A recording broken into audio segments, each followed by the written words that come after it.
시장을 이겨라. 오늘은 안전자산 선호 현상에 따른 채권 시장이 주목받고 있는데요. 그에 따른 움직임들, 실제 채권 투자, 안전자산으로 얼마 좀 전략을 짤 수 있을지 DB금융투자 문홍철 연구위원 모시고 말씀 나누겠습니다. 어서 오십시오. 예, 안녕하십니까. 그러게요. 경기 침체에 대한 우려감 그리고 이제 안전자산에 대한 관심 이런 것 때문에 국내는 사실 정확히는 모르겠는데 미국 같은 경우는 금리가 좀 떨어지고 이러면서 채권 가진 분들이 재미를 좀 단기적으로 봤다 이런 얘기를 들었는데요.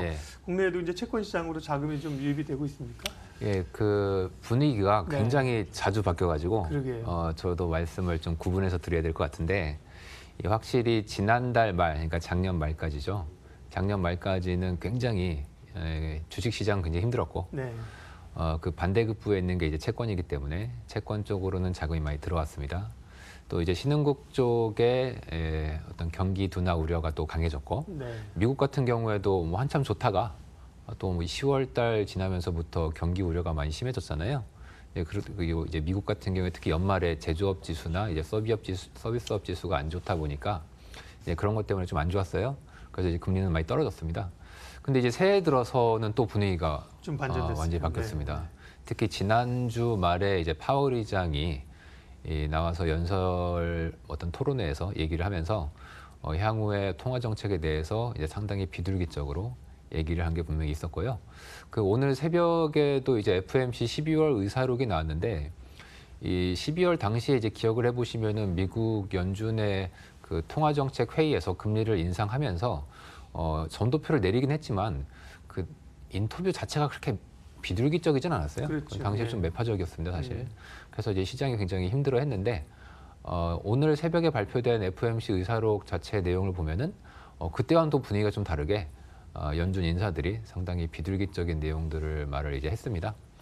저희는 이제 그런 면에서 최근에 이제 시장 금리는 오히려 새해에 들어서는 조금 오르는 모습을 좀 보이고 있고요.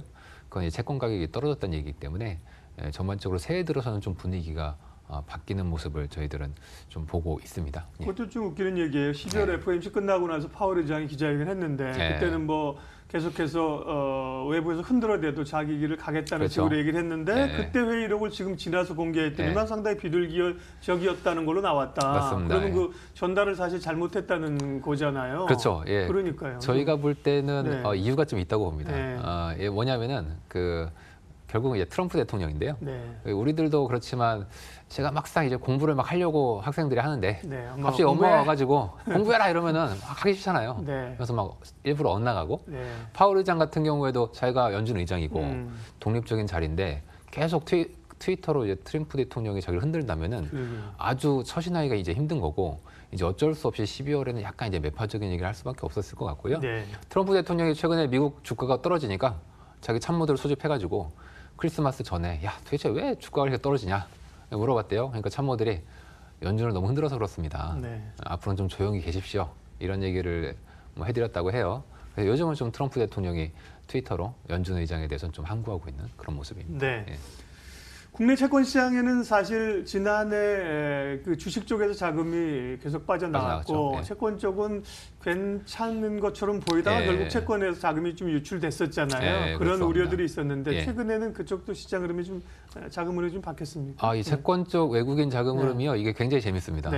특히 이제 일반 그 시청자분들께서는 굉장히 이 부분을 체크하기가 좀 힘드실 거예요. 그리고 원인조차도 좀 알기가 어려운데 쉽게 생각하면 아니 주식 나가고 원달러 환율 뭐 다들 오른다고 즉 워낙 약세라고 보고 그렇게 되면 채권 자금도 당연히 나가는 게 맞거든요. 그럼에도 불구하고 작년에 그 외국인들이 원화 채권을 상당히 많은 양을 매수를 했습니다. 이제 첫 번째 이유는 기본적으로 한국이 망하면 안 되거든요. 그러니까 기본적으로 이 한국의 어떤 거시 건전성이나 이 펀더멘털이 뭐 약한 건 괜찮은데 이제 부도나면 안 된다는 거죠. 부도나는 거. 그래서 그 정도는 아니다라는 게 첫 번째고, 두 번째는 환율이 안 떨어져도 혹시 원화가 강세로 안 가도 외국인들은 거기서 이제 이익을 볼 수가 있는데 이제 어떻게 하냐면은 주로 이제 재정거래라는 게 있습니다. 재정거래. 그래서 외국인들 입장에서는 이제 한국과 미국의 어떤 금리 차를 넘어서는 어떤 추가 이익을 볼 수 있는 기회가 있다면 이제 들어오는데요. 그 작년 한 해 동안 글로벌리 달러가 좀 부족한 상황이었었고요.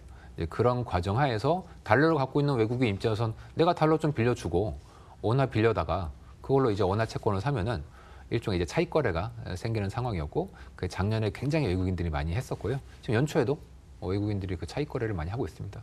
그래서 그 부분이 지금 현재 어떤 자금 유출입을 얘기를 좀 하고 있는데요. 이게 사실은 어떤 환율이나 이런 부분보다는 어떤 차익 거래가 가능하냐 안 하냐 이거에 의해서 좌우되기 때문에 그 외국인들의 자금 유출입은 채권 쪽에서는 조금 다르게 보셔야 될 필요성이 있습니다. 네. 채권은 주로 이제 최근에 개인 투자자들도 이제 뭐 꽤 관심을 갖습니다만 전통적으로 기관들이 이제 많이 사서 보유하고 있는 채권이고요. 예. 예.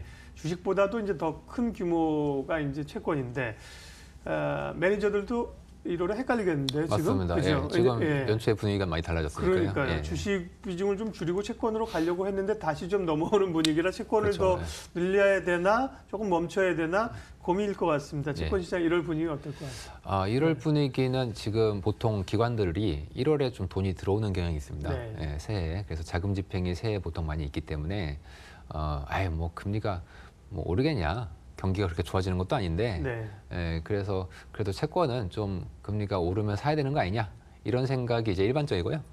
저희는 좀 반대로 보고 있습니다.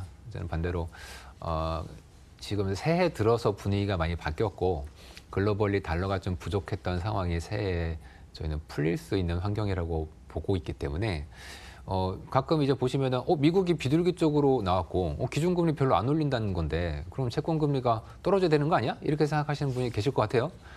단기금리는 그렇습니다. 단기금리는 기준금리를 따라가기 때문에 하지만 장기금리는 장기적인 성장률과 이제 인플레이션을 반영을 하는데 금리를 안 올린다는 얘기는 장기적으로 성장이나 인플레가 또 올라갈 수 있다는 그렇죠. 얘기지 않습니까? 장기물은 또 오르죠. 예. 그래서 그렇게 되면 이제 수익률 곡선이 저희들은 가파르게 이제 선다 이렇게 얘기를 하는데 네. 수익률 곡선이 가파라지는 건 경제에는 상당히 좋은 시그널이고요. 네. 새해 들어서 미국 같은 경우에는 수익률 곡선이 많이 가팔라졌습니다. 저는 그런 면에서 꼭 연초라고 해서 뭐 채권 시장이 강한 어떤 효과성이 좀 있는데 그것보다는 연초에 좀 채권 시장이 약할 가능성이 좀 있지 않겠는가 이렇게 보고 있습니다. 네. 아까 FOMC 얘기는 좀 하셔서요. 네. 환율도 이제 채권 시장하고 상당히 서로 연관성이 있기 때문에요. 그렇죠. 예. 원화 환율 외환 시장 얘기도 좀 해주세요. 예, 제가 그 채권 시장이 원래 전공이지만 채권하고 환율하고 사실 보는 게 거의 비슷해요. 그래서 이제 환율도 저희가 원달러 환율을 같이 봅니다. 지금 최근에 보시면은 아마 거의 올해 전망을 하시는 분들이 원달러 환율의 상승을 거의 대부분 보실 거예요. 그러니까 원화의 약세죠. 작년에 글로벌 투자자들이 거의 대부분이 달러가 강해질 거라고 보셨었고 10월 지나면서부터는 지금 달러가 약해지지 않을까? 이런 생각으로 조금씩 최근에는 바뀌어가고 계십니다. 그럼에도 불구하고 약달러를 보시는 분들조차도 대한민국의 원화는 뭐 더 안 좋을 거다. 이렇게 많이들 보셔서 원달러 환율은 달러가 강하든 약하든 상승, 즉 원화 약세일 것이다라고 이제 보시는 분들이 이제 일반적이에요. 근데 저희는 좀 거꾸로 보고 있습니다. 저희는 좀 반대로 원달러 환율은 올해 내내 좀 하락, 그러니까 워낙 강세 흐름이 저희는 더 강하다고 이제 보고 있고요. 그렇게 보는 이유는 첫 번째는 미국의 통화 정책이 최근에 좀 완화적으로 바뀌고 있고, 두 번째는 미국의 재정 정책이 계속 확장적으로 가고 있지 않습니까? 감세도 많이 했고 재정 지출도 늘리고 있는데 이런 상황에서는 보통 달러가 이제 약세를 보이게 돼 있습니다. 미국의 성장률 같은 경우에도 작년에는 감세의 영향을 받아서 많이 높아졌지 않습니까? 그랬던 것이 최근에는 다시 성장의 정상화로 돌아오고 있기 때문에 저는 그런 흐름을 본다면 오히려 올해는 달러의 약세 국면이 아주 완연하게 나타나고, 원달러 환율 같은 경우에도 다들 원화에 대해서 비관적이고 대한민국 경제에 좀 안 좋은 생각을 갖고 계시지만 저희는 그 정도까지는 보고 있지 않고요. 그렇게 본다면 원달러 환율은 오히려 아래쪽으로 보는 게 저는 더 맞지 않나 생각합니다. 네, 채권값하고요, 환율하고 이게 가치하고 지표하고 거꾸로 가기 때문에 뭐 늘 헷갈립니다. 복잡하시죠. 그러니까요. 환율이 오르면 원화 약세고 금리가 오르면 채권값 상승하는 거고 헷갈리는데 뭐 경험을 통해 중심을 잡을 수밖에 없고요. 그래서 어쨌든 간에 그 결론을 좀 여쭙겠습니다. 경기가 뭐 침체 내지는 침대까지는 아니더라도 슬로우 다운으로 가는 거는 사실은 부정할 수 없는 사실이잖아요. 그렇다고 보면 개인 중에서도 채권 비중을 조금 늘려야겠다는 생각이 있으시는 분이 있을 텐데 채권 시장에 조금 그러면 점진적으로 들어가야 되는 게 맞는지 그런 또 방법은 어떤 게 있습니까? 채권 쪽에 이제 원화 채권 같은 경우에 채권 비중을 조금 담아가시려는 분들은 좀 길게 보시고 가령 이제 경기 어떤 사이클이 미국은 분명히 굉장히 하반기 사이클, 즉 거의 끝나가는 사이클에 있는 거고 그런 상황에서 뭐 미국 채권 같은 경우에는 편입을 하셔도 괜찮으실 것 같고요. 원화 채권 같은 경우에도 뭐 저희가 금리 상승을 보지만 그게 아주 큰 폭의 금리 상승은 이제 아닙니다. 그런 면에서 금리가 오를 때 조금씩 편입을 하시는 방법을 고려해 보실 수도 있습니다. 채권을 매수하시는 방법은 굉장히 다양해요. 요즘 뭐 증권사에서도 지점에서 직접 뭐 채권을 파시기도 하고 HTS 이용해가지고 국고채나 뭐 국민주택 채권 같은 거 직접 매수하실 수도 있고요. 지금 당장은 좀 긴 채권보다는 짧은 채권, 뭐 1, 2년짜리를 매수를 하시고 그러다가 미국도 정말 뭐 금리를 인하하고 완전히 전 세계적으로 거의 진짜 끝물이 온다.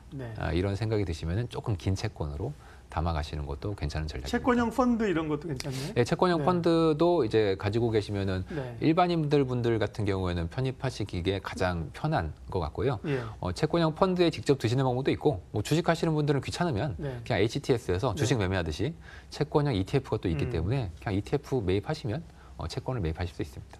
어쨌든 이 안전자산의 대표인 채권에 관해서는 이전보다 올해 조금 더 신경의 관심도를 조금 올려야 하는 것은 기정사실입니다. 시장을 이겨라 DB금융투자 문홍철 연구위원 함께했고요. 인사드리면서 출발 마케돈 오늘 순서는 마무리하겠습니다. 고맙습니다.